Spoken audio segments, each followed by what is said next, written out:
नमस्कार, मैं अशोक कुमार पांडे और स्वागत है आपका टीसीएच पर। बिहार में चुनाव खत्म हो गए हैं, लेकिन कुछ मुद्दों पर बात करना जरूरी है।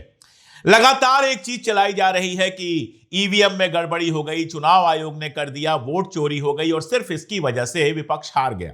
मैं ये कतई नहीं कह रहा हूं कि ये सारा कुछ नहीं हुआ, ये बिल्कुल हुआ। हम लोग लगातार इसको रिपोर्ट करते रहे हैं, लगातार इस पर बात करते रहे हैं, लेकिन क्या सिर्फ और सिर्फ यही वजह थी?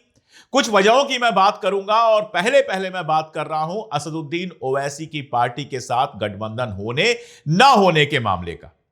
आप सब जानते हैं कि ओवैसी की पार्टी के जो बिहार के अध्यक्ष हैं अख्तरुल ईमान, उन्होंने खत लिखा था लालू यादव जी को और तेजस्वी यादव को और 6 सीटों की मांग की थी कि हम आपके साथ गठबंधन में जाना चाहते हैं, 6 सीटें हमको दे दीजिए और हम बाकी जगहों पर आपका खुला समर्थन करेंगे।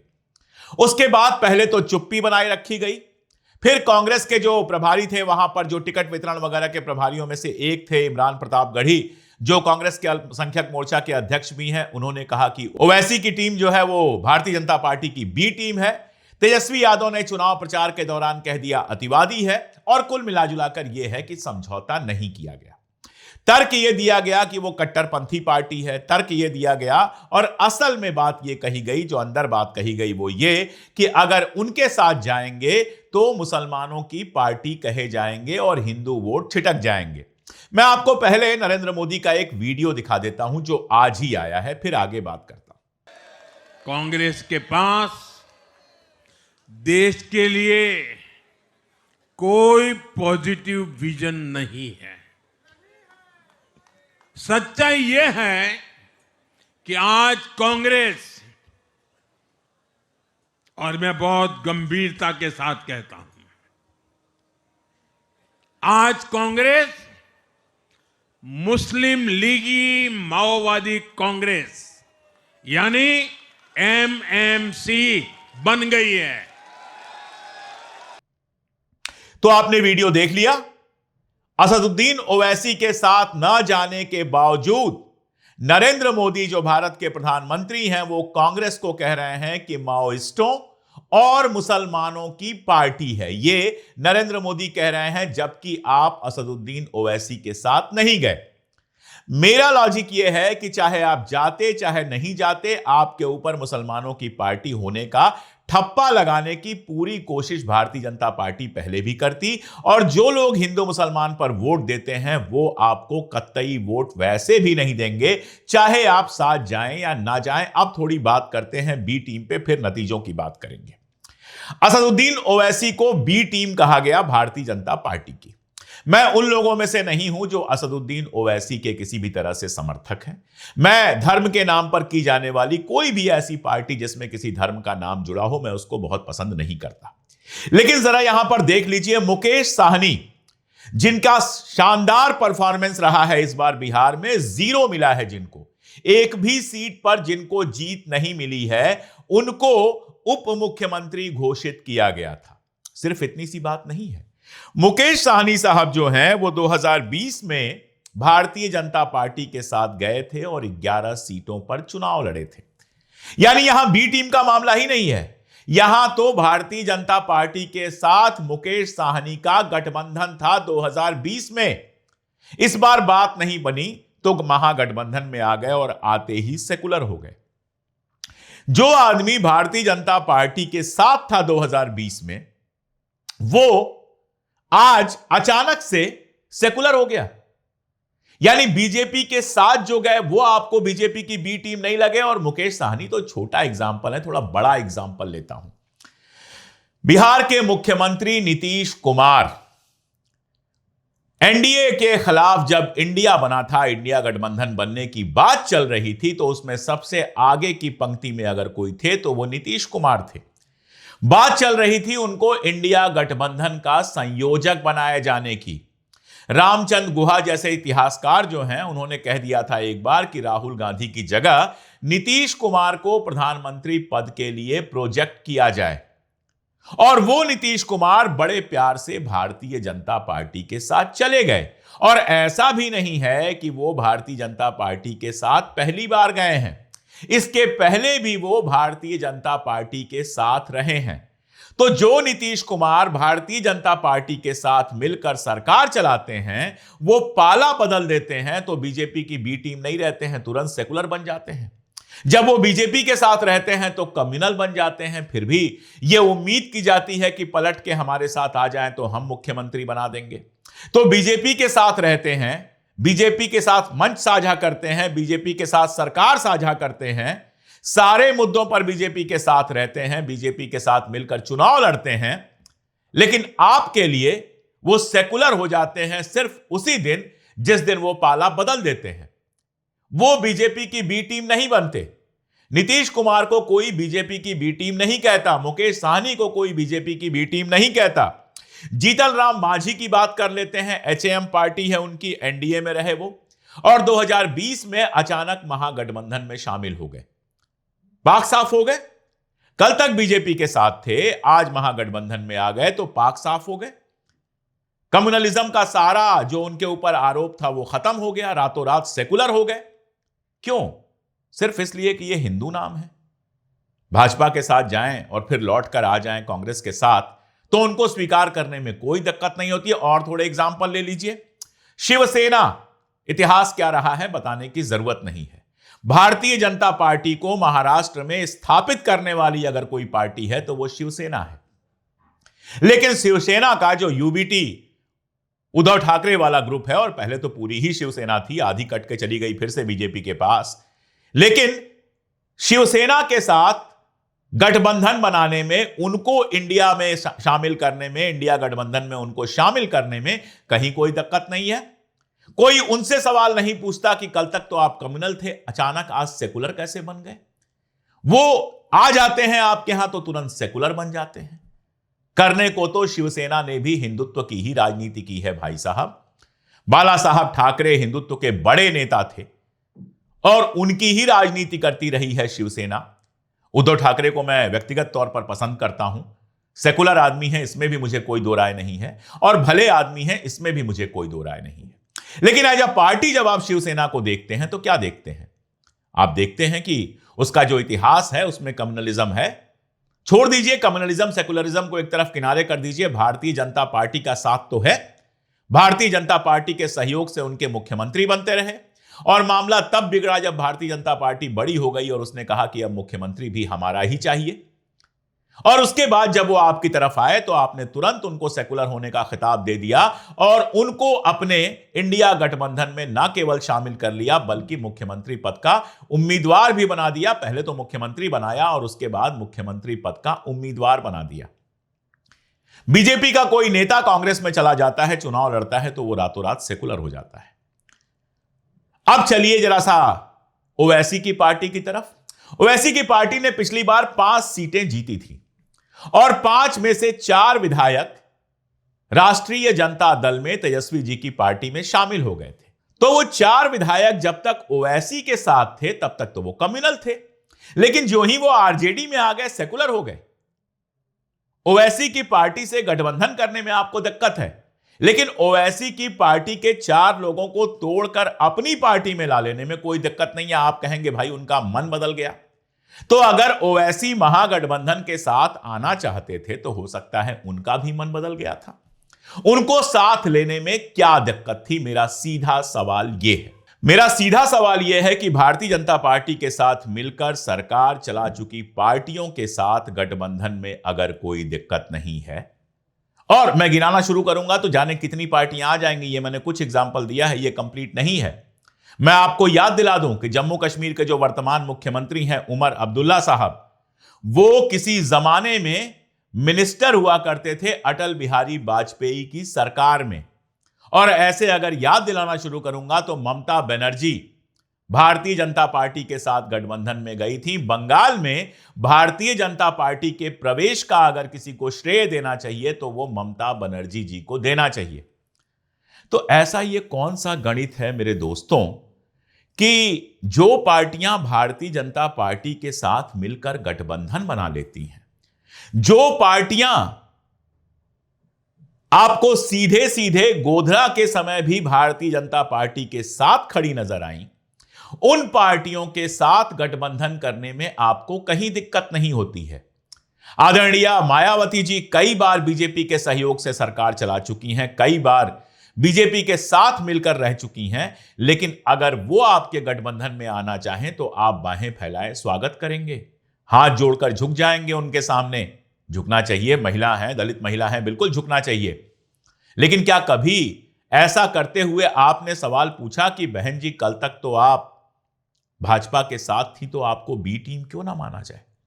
तो जो नियम बहन जी पर लागू होता है, जो नियम लागू होता है ममता बनर्जी पर, जो नियम लागू होता है उद्धव ठाकरे पर, जो नियम लागू होता है मुकेश साहनी पर, जो नियम लागू होता है नीतीश कुमार पर, जीतन राम मांझी पर और जाने किस किस पर, वही नियम मेरे दोस्तों ओवैसी के साथ क्यों नहीं लागू हो सकता था? असदुद्दीन ओवैसी की पार्टी के साथ वही नियम क्यों नहीं लागू हो सकता था? एक और सवाल पूछ लेता हूं। मान लीजिए महागठबंधन के पास इतनी सीटें आई होती कि 6 सीटें कम पड़ जाती, जो 6 सीटें ओवैसी साहब ने जीती हैं वहां पर, तो क्या 6 सीटों पर समर्थन मांगने के लिए आप ओवैसी जी के पास नहीं जाते? थोड़ा और सवाल बढ़ा देता हूं, सवाल आज मेरे पास बहुत सारे हैं। तेलंगाना में जुबली हिल में चुनाव होता है और कांग्रेस का उम्मीदवार वहां पर जीत चुका है, उस चुनाव को कांग्रेस जीत चुकी है, लेकिन कांग्रेस के उस उम्मीदवार को खुलेआम ओवैसी समर्थन देते हैं। कांग्रेस खड़े होकर क्यों नहीं कहती है कि भारतीय जनता पार्टी की बी टीम से हमको समर्थन नहीं चाहिए? थोड़ा इतिहास में चला जाऊंगा तो बहुत सारे दोस्तों को बुरा लग जाएगा। गूगल करिए और असदुद्दीन ओवैसी के पिताजी के जमाने का हाल देखिए। कांग्रेस के सहयोगी वो थे कि नहीं थे? कांग्रेस के साथ उनका गठबंधन था कि नहीं था? यह जरा देख के आ जाइए तो 10 साल पहले वो बी टीम नहीं थे, 10 साल पहले वो कम्युनल नहीं थे, 20 साल पहले वो कम्युनल नहीं थे, आज कम्युनल हो गए। और मैं कोई सर्टिफिकेट नहीं दे रहा हूं, ना मैं ओवैसी को सेकुलर कह रहा हूं, ना मैं कम्युनल कह रहा हूं। मैं शुद्ध पॉलिटिकल तरीके से बात कर रहा हूं और इन्हीं पार्टियों को इनकी करनी, इनका इतिहास और इनका वर्तमान याद दिला रहा हूं कि 20 साल पहले इंदिरा गांधी के जमाने में अगर ओवैसी के पिताजी के साथ, उनके वालिद साहब के साथ आपका गठबंधन था, तो आज ओवैसी अचानक बी टीम कैसे हो गए? यह सवाल मेरा है और आपके सामने है। मैं बिल्कुल सही इस बात को मानता हूं कि कट्टरपंथ की एक तरह की राजनीति दूसरी तरह की राजनीति को मदद देती है, मैं मान लेता हूं इस बात को। लेकिन सीधा सवाल यह है कि क्या वो कट्टरपंथ की राजनीति जब भारतीय जनता पार्टी के साथ मिलकर कोई चुनाव लड़ रहा होता है, सरकार चला रहा होता है, तब नहीं होती है? एक पूरा माहौल बनाया गया है कि मुसलमान का नाम अगर आप लेंगे तो हिंदू वोट आपसे दूर हो जाएंगे। यह माहौल गोदी मीडिया ने बनाया है, यह माहौल भारतीय जनता पार्टी ने बनाया है और यह माहौल बहुत सारे यूट्यूबर्स ने भी बनाया है। नतीजा क्या होता है? किसी मुसलमान की लिंचिंग होती है और हमारे सारे बड़े नेता चुप रह जाते हैं। आज ही की खबर आपको बताता हूं। आप में से जो लोग ट्विटर पे हैं शायद आपको पता होगा, द क्रेडिबल न्यूज ने अभी अपना एक ट्विटर हैंडल बनाया है, वहां हमने एक पोस्टर जारी करके भी यह सूचना दी। अखलाक की लिंचिंग हुई थी और अखलाक की लिंचिंग के जितने अपराधी थे, जिन लोगों ने अखलाक को लिंच किया था, उनके ऊपर से सारे आरोप वापस लेने का फैसला किया है भारतीय जनता पार्टी की उत्तर प्रदेश की योगी सरकार ने। यह छोटी मोटी नहीं, बहुत बड़ी खबर है। अपराधियों से दोष ही वापस ले लिया कि उनके खिलाफ मुकदमा ही नहीं चलेगा, यानी अब अखलाक को कभी भी न्याय मिलने की कोई उम्मीद खत्म हो गई। मेरा सवाल है कि अखलाक भारत का नागरिक है या नहीं है? मुसलमानों का वोट सबको चाहिए, दलितों का वोट चाहिए, सबका वोट चाहिए, लेकिन एक व्यक्ति को लिंच किया गया, 10 साल तक अपराधियों को सजा नहीं मिली और अब अपराधियों को दोष मुक्त कर दिया गया। उनसे कहा गया कि आपके ऊपर से मुकदमा ही हम वापस ले रहे हैं। और मेरा चैलेंज है, हमने तो सीना ठोक के इसकी रिपोर्टिंग की, वीडियो भी बनाएंगे, इस पे सब कुछ करेंगे। मेरा सीधा सीधा चैलेंज है कि विपक्ष के एक नेता का आप मुझे बयान दिखा दीजिए जिसने इस पर एक शब्द बोला हो। इतनी बड़ी घटना हो जाएगी, आप कुछ नहीं बोलेंगे। मेवात में लिंचिंग हो जाएगी, आप कुछ नहीं बोलेंगे, खामोश रहेंगे, अल्पसंख्यक बोल के काम चला लेंगे और उसके बाद उम्मीद करेंगे कि वोट बैंक की तरह वो जाकर आपको वोट दे। दरअसल आपकी राजनीति है जिसने मुसलमानों को ओवैसी की तरफ धकेला है, यह महसूस कराया है कि यार हमारी भी एक पार्टी होनी चाहिए, हकीकत यह भी है कि ओवैसी साहब ने भी लिंचिंग विंचिंग के मामले पर बयान देने से ज्यादा बहुत कुछ किया नहीं है। बैरिस्टर साहब किसी का कोई मुकदमा लड़ने नहीं गए हैं। हकीकत यही है, बातें कितनी भी कर लें, लेकिन ऐसा नहीं है कि बहुत ज्यादा मुसलमानों के लिए कोई लड़ रहे हों वो। लेकिन अपना आदमी दिखता है, अपना आदमी दिखता है तो आदमी जाता है। ये दलितों के, पिछड़ों के जो नेता बने हुए हैं, वही कौन सा दलितों पिछड़ों का भला कर रहे हैं, लेकिन अपना आदमी दिखता है तो उसके पीछे लोग खड़े हो जाते हैं। तो नतीजा यह हुआ कि सीमांचल में जो 6 सीटें ओवैसी मांग रहे थे वो नहीं दी गई। आरजेडी ने अपने उम्मीदवार खड़े किए वहां पर और वो 6 सीटें आराम से ओवैसी जीत गए।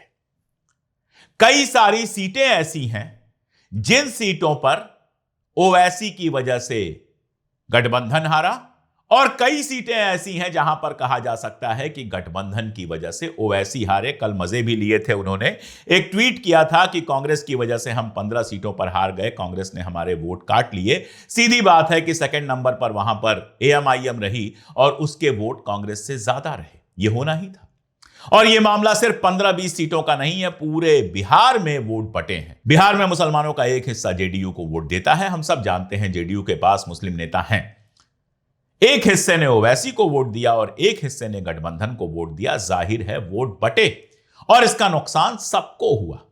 और साथ में यह गया आगे मामला कि भाई आप मुकेश साहनी को सीधे उम्मीदवार घोषित कर देते हैं उप मुख्यमंत्री का, लेकिन किसी मुस्लिम की बात नहीं करते हैं। मैंने इस पर वीडियो बनाया था और कहा था कि इसको लेकर बहुत तूल नहीं देना चाहिए, लेकिन भाई जनता है, जनता अपने तरीके से सोचती है।